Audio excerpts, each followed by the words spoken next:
श्रीनगर में national conference की 2 रोजा वर्किंग कमेटी की मीटिंग सिर्फ एक तंजीमी इजलास नहीं था, यह इस बात का तयन करने वाला अहम लम्हा था कि आइंदा वर्षों में कश्मीर की सियासत किस रुख पर जाएगी। सरकार के खाली खजाने, नया कश्मीर के बयानिए, दिल्ली कश्मीर ताल्लुकात, बजट बहरान, एलजी ऑफिस के इख्तियारात, बडगाम की शिकस्त और पार्टी की अंदरूनी खामियां, इन सब ने नेशनल कॉन्फ्रेंस को एक फैसला कुन दोराहे पर लाकर खड़ा कर दिया है। और फिर फैसले के 2 दिन बाद, यानी इस मीटिंग के बाद, पार्टी क़यादत ने बड़ा ऐलान किया। पार्टी ने कहा कि नई दिल्ली से महाज आरई नहीं होगी, यानी कोई टकराव नहीं होगा, बल्कि सियासी वर्किंग रिलेशन दिल्ली से कायम रहेंगे। यही नेशनल कॉन्फ्रेंस की नई हिकमत अमली है। दरअसल डॉक्टर फारूक अब्दुल्ला की सदारत में होने वाली इस मीटिंग में फैसला किया गया कि नेशनल कॉन्फ्रेंस कोई झगड़ा या तसादुम या लड़ाई की सियासत नहीं अपनाएगी। नई दिल्ली के साथ वर्किंग रिलेशनशिप मजबूत किए जाएंगे, यानी क्योंकि मरकज के साथ अगर रिलेशनशिप मजबूत नहीं होगी या ताल्लुकात मजबूत नहीं होंगे तो जम्मू कश्मीर आगे नहीं बढ़ सकता है। ऐसे में इस वर्किंग कमेटी में जो सबसे बड़ा फैसला हुआ वो यही हुआ कि मरकजी सरकार के साथ तालमेल बढ़ाया जाएगा। सोशल मीडिया पर चलने वाले एनसी बनाम दिल्ली बयानिए को नजरअंदाज किया जाएगा। एक सीनियर नेशनल कॉन्फ्रेंस रहनुमा के मुताबिक पार्टी को बहकाने वालों से ज्यादा आवाम की तकालीफ कम करने पर तवज्जो रहेगी। इसके अलावा उमर अब्दुल्ला ने इस मौके पर अहम ऐलान किया कि नेशनल कॉन्फ्रेंस 20 साल भी इख्तिदार से बाहर रहे लेकिन बीजेपी से इत्तेहाद नहीं होगा। 2 चीजें यहां पर बहुत अहम है। एक तो नेशनल कॉन्फ्रेंस और उमर अब्दुल्ला ने यह साफ कर दिया कि आने वाले दिनों में बीजेपी के साथ नेशनल कॉन्फ्रेंस का कोई इत्तेहाद नहीं होने वाला है, बल्कि उमर अब्दुल्ला ने कहा कि 20 साल भी हम सरकार में न रहें, सरकार न बना पाए, इख्तिदार में न रहें, सत्ता न मिले, लेकिन हम बीजेपी के साथ नहीं जाएंगे। लेकिन दूसरी तरफ यह भी बात कही गई कि जो सरकार केंद्र में है, अभी जैसे एनडीए की सरकार है, तो उसके साथ तालमेल रहेगा, यानी सरकारी जो मुदाखलत है उसमें कोई टकराव ना हो। अगर मरकज की तरफ से कोई पैकेज मिलता है, मरकज की तरफ से कोई मदद मिलती है जम्मू कश्मीर के लिए, तो उसका खैर मकदम किया जाएगा और मरकज के साथ एक तरह से चला जाएगा। लेकिन जहां तक बीजेपी के साथ इत्तेहाद की बात है तो यह इत्तेहाद कभी नहीं हो सकता है। लेकिन साथियों, उमर अब्दुल्ला ने वाज़े खतूत भी एक खींच दिए हैं। बीजेपी के साथ कभी इत्तेहाद नहीं होगा, चाहे 20 साल तक इख्तिदार न मिले, मगर मरकज में बैठे जिस भी वजीर आजम या हुकूमत से हो, वर्किंग रिलेशन जारी रखे जाएंगे ताकि जम्मू कश्मीर का डेवलपमेंट न रुकने पाए। यह वही पॉलिसी है जिसे शेख मोहम्मद अब्दुल्ला भी अपनाते थे। उमर अब्दुल्ला ने कहा कि 2019 के बाद ऐलान किए गए बड़े बड़े सरमायाकारी के मंसूबे कागजी साबित हुए हैं। यानी 2019 के बाद यह कहा जा रहा था कि 370 हटेगा, उसके बाद जम्मू कश्मीर की तस्वीर भी बदलेगी, तकदीर भी बदलेगी, लेकिन ये तमाम जो वादे हैं या जो मंसूबे हैं ये सिर्फ कागज तक ही नजर आ रहे हैं।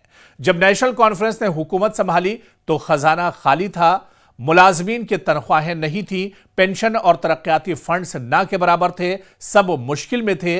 जिस नए कश्मीर का वादा किया गया वो महज सियासी नारा निकला।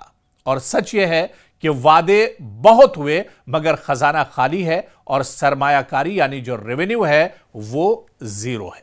और फिर मीटिंग में यह भी फैसला लिया गया कि काबीना में तौसीक की जाएगी।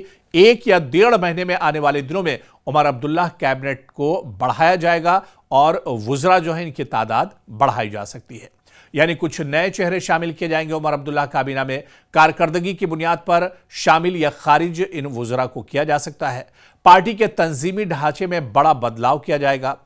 3 नए एडिशनल जनरल सेक्रेटरीज, मुमकिना तौर पर सेक्रेटरी या जनरल सेक्रेटरी का नया ओहदा दिया जाएगा और पार्टी की अंदरूनी ताकत बढ़ाने का मंसूबा इस बैठक में किया गया।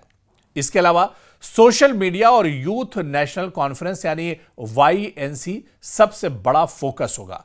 पार्टी ने इस मौके पर यह भी कहा कि सोशल मीडिया पर पार्टी अब आने वाले दिनों में फोकस करेगी और इसके अलावा यूथ पर ज्यादा फोकस किया जाएगा और ज्यादा से ज्यादा नौजवानों को पार्टी से जोड़ने का काम किया जाएगा।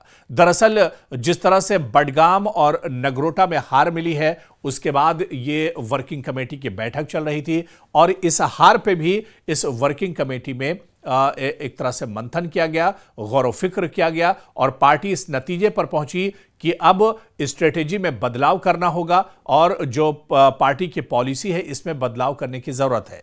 1 साल की कारकर्दगी पर भी एक तरह से इस बैठक में मंथन किया गया और उसके बाद पार्टी इस नतीजे पर पहुंची कि बहुत कुछ बदलने की जरूरत है, बहुत कुछ नया करने की जरूरत है ताकि नेशनल कॉन्फ्रेंस की जो पकड़ है वो जम्मू कश्मीर से कमजोर ना होने पाए। इस मौके पर वज़ीर आला उमर अब्दुल्ला ने कहा कि सोशल मीडिया पर बयानियां बनाने की जंग जीतना बहुत जरूरी है क्योंकि आज दौर सोशल मीडिया का है। ऐसे में सोशल मीडिया पर पार्टी की पकड़ मजबूत होनी चाहिए। सोशल मीडिया विंग मजबूत की जाएगी और यूथ नेशनल कॉन्फ्रेंस को रीऑर्गेनाइज किया जाएगा, यानी जो युवा है उन्हें ज्यादा से ज्यादा पार्टी से जोड़ा जाएगा। 2 से 3 नई यूथ कमेटियां तश्कील दी जाएंगी और YNC के सदर का ऐलान किया जाएगा, यानी यूथ नेशनल कॉन्फ्रेंस के जो सदूर हैं उनका भी बहुत जल्द ऐलान किया जाएगा।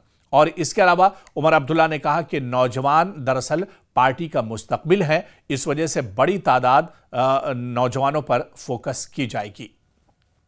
इसके अलावा इस बैठक में 370 और रियासती दर्जा और पार्टी का अटल मौक़िफ़, ये तमाम चीज़ें भी यहां पर निकल कर आईं और पार्टी के मुताबिक खुसूसी हैसियत और रियासती दर्जे की वापसी का मुतालबा, लोकसभा और राज्यसभा में भरपूर आवाज़ देकर प्लेटफॉर्म्स पर मुसलसल जद्दोजहद की जाएगी। पार्टी का मौक़िफ़ है कि यह हमारा उसूल है, इंतखाबी नारा नहीं है। यानी कुल मिलाकर आप देखिए कि नेशनल कॉन्फ्रेंस जो बड़े मुद्दे हैं उस पर तो उसने फोकस किया ही, लेकिन जो छोटे मुद्दे हैं इन पर भी एक तरह से इस बैठक में मंथन किया गया और गौर फिक्र किया गया।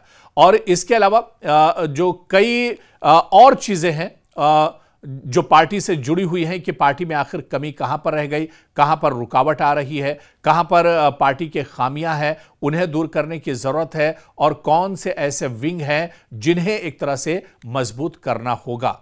इसके अलावा आप देखिए कि खजाने पर शदीद दबाव है सरकार के, कई लोगों को पेंशन तक नहीं मिल रही है। इसके अलावा रोजगार बहुत बड़ा मसला है, सरमायाकारी बहुत बड़ा मसला है, जिसे लेकर इस बैठक में बातचीत हुई और यह कश्मीर के जमीनी हकायक का खुला एतराफ भी एक तरह से इस बैठक में किया गया।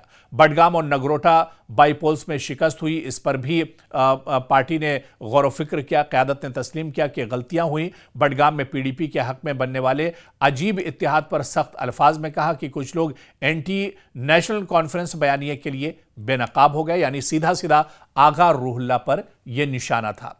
तो कुल मिलाकर अब जो स्ट्रेटेजी है वो बदलती हुई नजर आ रही है नेशनल कॉन्फ्रेंस की, और आने वाले दिनों में नेशनल कॉन्फ्रेंस का सियासी यूटर्न नहीं बल्कि एक नई हिकमत अमली नजर आएगी। मीटिंग के बाद बहुत कुछ एक तरह से वाज़ेह हो चुका है कि बीजेपी से फासला रखा जाएगा लेकिन दिल्ली से ताल्लुकात मजबूत रखे जाएंगे और पार्टी का अंदरूनी ढांचा मजबूत किया जाएगा। नौजवानों को आगे लाने की हिकमत अमली तैयार की जाएगी। रियासती माली बहरान का एतराफ भी किया गया, यानी ये नेशनल कॉन्फ्रेंस का वो फार्मूला है जिसके जरिए वो आने वाले सियासी मंजरनामे में अपने लिए मुस्तकबिल का रास्ता बना रही है।